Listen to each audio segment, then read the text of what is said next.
नमस्कार दोस्तों। आज की हमारी कहानी का शीर्षक है ब्राह्मण का बेटा और किसान की पत्नी। एक बार की बात है, एक गांव में एक बूढ़ा ब्राह्मण अपने बेटे के साथ रहता था। एक दिन बूढ़े ब्राह्मण ने यात्रा पर जाने का मन बनाया तो उसने अपने बेटे से कहा, बेटा, मेरा मन यात्रा पर जाने के लिए हो रहा है।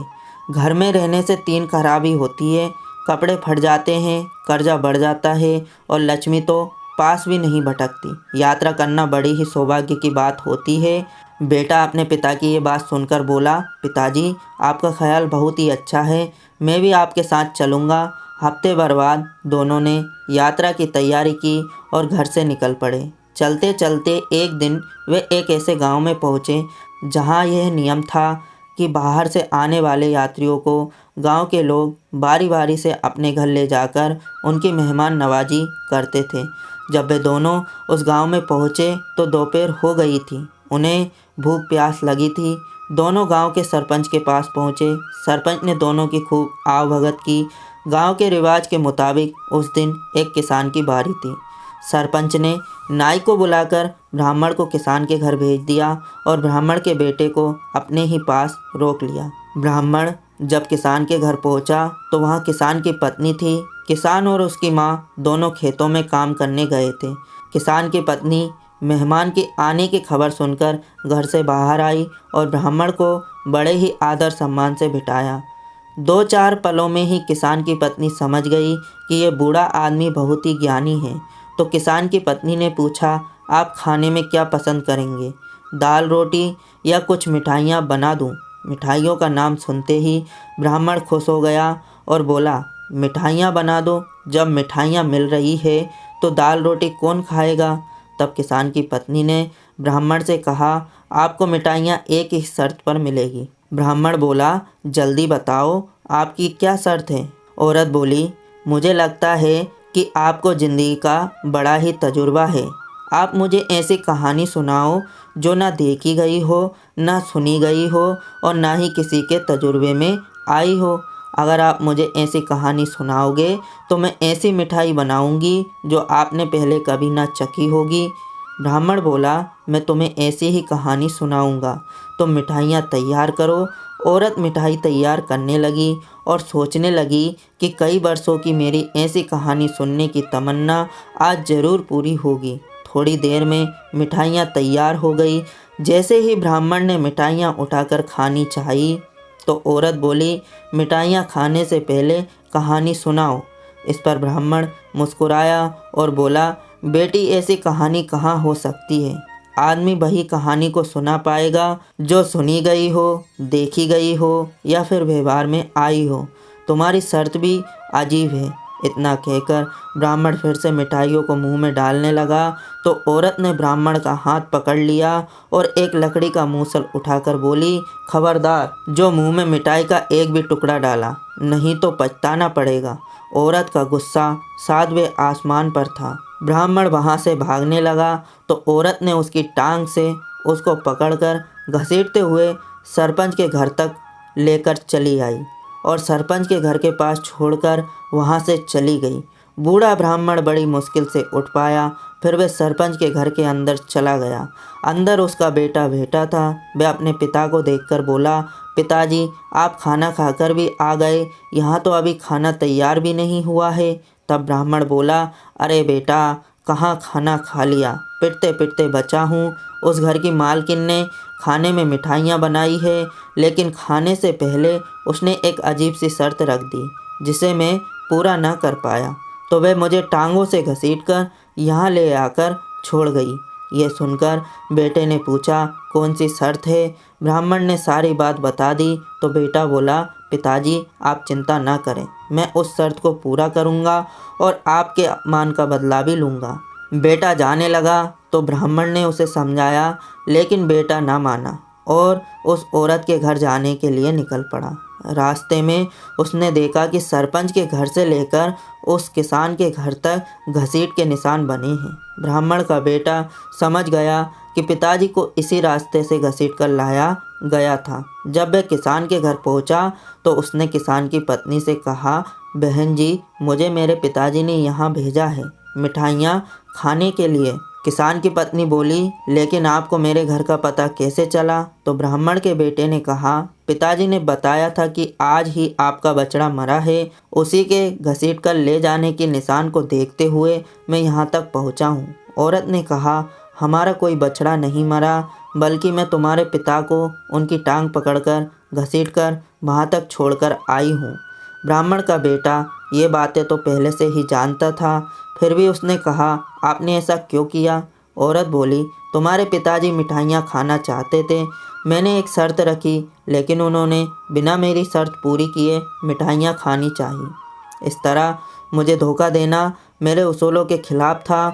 औरत ने अपनी सारी बात ब्राह्मण के बेटे को बता दी। फिर किसान की पत्नी ने कहा, अगर तुम ऐसी कहानी सुना सकते हो तो मिठाइयाँ तैयार हैं। ब्राह्मण का बेटा बोला, मैं ऐसी कहानी जानता हूँ। यह सुनकर औरत ने मिठाइयाँ लाकर उसके सामने रख दी और बोली, तो सुनाओ कहानी। ब्राह्मण का बेटा बोला, मैं कहानी खाते खाते ही सुनाऊंगा, लेकिन सिर्फ मिठाइयाँ खाने से कहाँ पेट भरने वाला है। कुछ पूरी सब्जी भी होती तो मज़ा ही आ जाता। औरत बोली, चूल्हे में अभी आग जल रही है, पर घर में सब्जी नहीं है। ब्राह्मण के बेटे ने कहा, अभी अभी जब मैं इधर आ रहा था तो रास्ते में मैंने एक सब्जी वाले को देखा जो 10 फुट लंबे गोभी के फूल बेच रहा था। औरत बोली, कितनी कीमत में बेच रहा था? ब्राह्मण बोला, वह गोभी के बदले चावल मांग रहा था। फिर औरत थोड़े से चावल लेकर सब्जियां लेने के लिए बाहर चली गई। उसने ये भी नहीं सोचा कि 10 फुट लंबा गोभी का फूल कैसे हो सकता है। इतनी देर में किसान भी थका मांदा घर आ गया। उसने बैलों को खूंटों से बांधा, हल को उसकी जगह रखा और अपनी पत्नी से पानी मांगा, लेकिन पत्नी ने कोई जवाब नहीं दिया। पर ब्राह्मण के बेटे ने उसे नमस्ते कहा। तब किसान ने कहा, तुम कौन हो भाई? ब्राह्मण ने कहा, जी मैं सरपंच का मेहमान हूँ। आज आपके घर का नंबर होने के कारण यहाँ भेज दिया गया हूँ। किसान ने पूछा, मेरी पत्नी कहाँ है? ब्राह्मण ने कहा, वह चावल लेकर बाहर गई है। उसने मेरी खरीदारी करना ज़रूरी नहीं समझा। क्या आप मुझे मिठाइयाँ खिला सकते हैं? मैंने ऐसी औरत आज तक नहीं देखी जो मेहमान को घर में अकेला छोड़कर बाहर चली जाए। इतना सुनकर किसान को बड़ा गुस्सा आया। उसने जल्दी से ब्राह्मण के सामने सारी मिठाइयाँ लाकर रख दी और एक बड़ा भारी सा डंडा लेकर घर से बाहर निकल गया और गुस्से में बड़बड़ा रहा था कि घर में मेहमान बैठा है और ये खरीदारी करने के चक्कर में पड़ी है। क्या कहेगा ये सरपंच के घर जाकर? मेरी तो इज्जत ही मिट्टी में मिल जाएगी। थोड़ी देर बाद उसे अपनी पत्नी अगली ही गली में मिल गई। उसने आओ देखा न ताओ जोर से अपनी पत्नी के पीठ पर डंडा मारा। औरत चीखने चिल्लाने लगी और बेहोश हो गई। उसकी चीख पुकार सुनकर कुछ लोग इकट्ठा हो गए और किसान को भला बुरा कहने लगे। इधर ब्राह्मण का बेटा मिठाइयों को चटक गया। अब उसे पानी की ज़रूरत थी। उसी वक्त किसान की माँ भी वहाँ आ गई, जो बहुत ही वृद्ध थी। किसान की माँ ने ब्राह्मण को देखकर वही सवाल किया कि तुम कौन हो बेटा? ब्राह्मण ने सब बता दिया। फिर बोला, अम्मा, तुम्हारा बेटा और बहू तो नदी पर गए हैं। शायद उन्हें किसी के मरने की खबर मिली थी। मैंने खाना तो खा लिया है, मगर उन्होंने जल्दबाजी में मुझे पानी देना भी ज़रूरी नहीं समझा। किसान की माँ ने ब्राह्मण को पानी दिया और बोली, कितनी बदतमीज है मेरी औलादें, मेहमान की खातिरदारी भी नहीं करते। ब्राह्मण बोला, अम्मा आप सही कह रही हैं। इतना कहकर वह सरपंच के घर चला गया। बूढ़ी अम्मा ने अब रोना शुरू कर दिया, क्योंकि किसी भी रिश्तेदार के मरने पर मातम की यही रस्म होती थी। रोने की आवाज़ें सुनकर आस पड़ोस की कुछ औरतें भी वहां आकर रोने लगी। कुछ मर्द भी वहां आकर इकट्ठा हो गए। सबने सोचा कि अम्मा का कोई रिश्तेदार मर गया होगा। उधर किसान की पत्नी को जब होश आया तो वे दोनों घर लौटे। दोनों एक दूसरे से नाराज़ थे। घर पहुंचने पर उन्होंने वहां जो देखा तो वे भी यही समझे कि अम्मा का कोई रिश्तेदार मर गया होगा। किसान की पत्नी भी रोने लगी। कुछ समय के बाद सबने रोना धोना बंद कर दिया, पर बूढ़ी अम्मा और उनकी बहू रोती रही। माँ ने सोचा, अगर मैं रोना बंद कर दूंगी तो कहीं मेरी बहू बुरा ना मान जाए, और बहू ने भी यही सोचा कि मैं रोना बंद कर दूंगी तो कहीं मेरी सास बुरा ना मान जाए। इसी चक्कर में दोनों सास बहू रोती रही। उधर ब्राह्मण के बेटे ने सरपंच के पास जाकर सारी कहानी सुना दी और कहा, सरपंच साहब, यदि किसान गुस्से में कोई कार्रवाई करे तो उससे पहले हर बात पर गौर करने के लिए कह देना। सरपंच ने कहा, तुम फिक्र मत करो, तुम इस गांव के मेहमान हो, तुम पर कोई आँच भी नहीं आएगी।